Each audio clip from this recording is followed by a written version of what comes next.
Call of Duty is a social chameleon.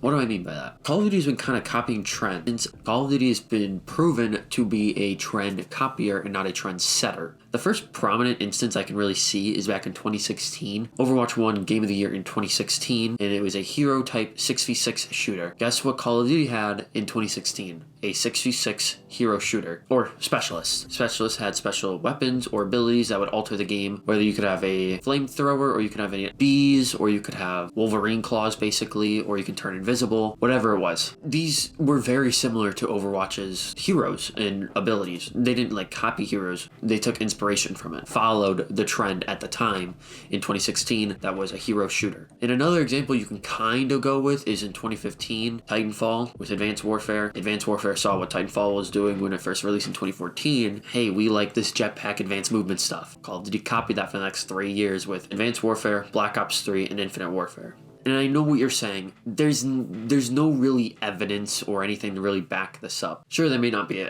evidence, but it is way more egregious nowadays. In 2018 with Blackout, the release of Call of Duty's first Battle Royale. Obviously, Battle Royales were huge at the time. You had PUBG, H1Z1, and then Fortnite was gaining most of its traction in 2018. But the only issue with Black Ops 4 is Battle Royale was behind a paywall. You had to pay $60 to get Black Ops 4 just to access Blackout. So nobody really played the game. Call of Duty didn't really make a whole lot of money off of that. Hot take, Blackout is awful. I think the idea of looting and searching for attachments is really stupid and overcomplicated. I don't want to be looking around in houses at the end of the game looking for attachments because I played the entire game not having ideal attachments on my gun. That's stupid. But it did have cool features like grappling hooks and wingsuits. That was cool. I don't want any part of that. Hell no. But honestly, it's better than what we have now. Kind of sick of what we have now. Just 2 years after that, in March of 2020, Warzone released. Warzone was free to play. Call of Duty finally had their grand slam. 100 million downloads in the first 13 months. An absolute slam for the company, raking in billions and billions of dollars.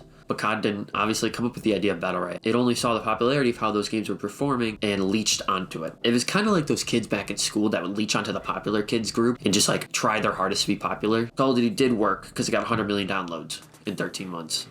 But before I go into my main egregious example, I want to list off a few other examples of Call of Duty copying other games or copying other formats of games. DMZ basically ripped from Tarkov. Tarkov was massive at the time and was blowing up, so Call of Duty obviously made a DMZ extraction shooter to try to leech off the popularity of Tarkov. Kind of a stretch is Ground War, mainly from Modern Warfare 2019 and on, is kind of ripped from Battlefield. It is 32v32 on a big map, capturing flags, capturing points. That one is a little egregious, like a little bit of a stretch, but still, battle passes. Fortnite did it first. Call of Duty's had battle passes ever since 2019. The live service model was copied from Fortnite. On paper is not a horrible idea. Live service, updating your game weekly, monthly, daily, whatever it is. But COD executes it so poorly by releasing a half-baked, unfinished $70 game every single year, with the game not being really complete until seasons 3 or 4, 6 to 8 months into the game's release. But the most egregious example of copying or leeching off the success of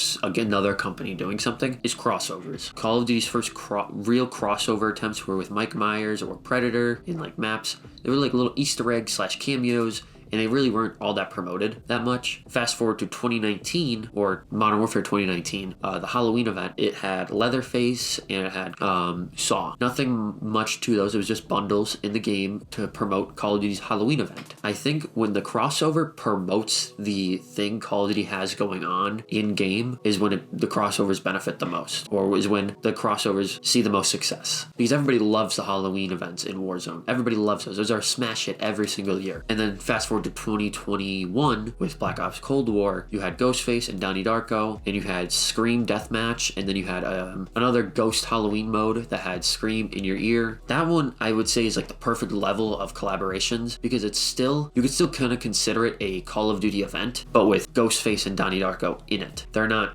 the event, and the crossovers weren't all that expensive. They were only maybe $20 if you just wanted the Ghostface skin. With more crossovers coming in 2021, 2022 with Attack on Titan, Godzilla, King King Kong, Snoop Dogg, Terminator. This is where we start to see the downhill spiral. We start to see where these become their own events. The collabs become their own events. They're not promoting an event in Call of Duty. So Call of Duty now becomes more of a marketing platform for these collaborations instead of those collaborations helping to market Call of Duty. And I'd say this is like the perfect level of crossover. It's getting there to where it's egregious, but it's still low enough to where it's not crazy. And I'm not saying that crossovers are bad for Call of Duty. Major IPs collaborating with one of the biggest games in the world is cool. Like I want to run around as John fucking Wick in Call of Duty. I'm sorry, I want to do that. That's cool as shit.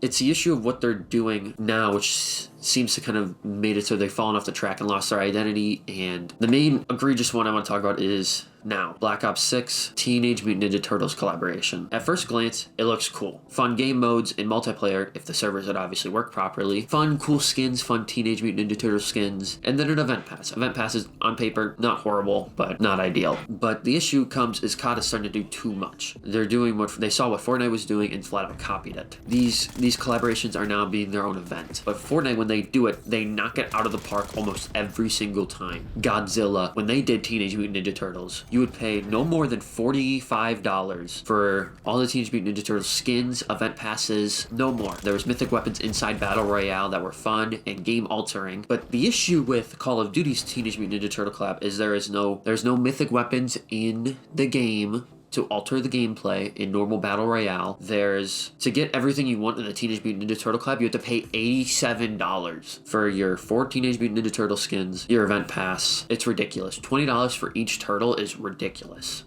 Fortnite could maybe pull off something like that, paying $80 for skins, because Fortnite doesn't lock your characters. Call of Duty, with multiplayer, wipes your account every single year, except with Modern Warfare 3, and it seems like this new Black Ops game coming out at the end of this year. COD copies things that are working super well for companies, whether it's the hero abilities from Overwatch or Fortnite-like collaborations that don't live up to what Fortnite or Overwatch does.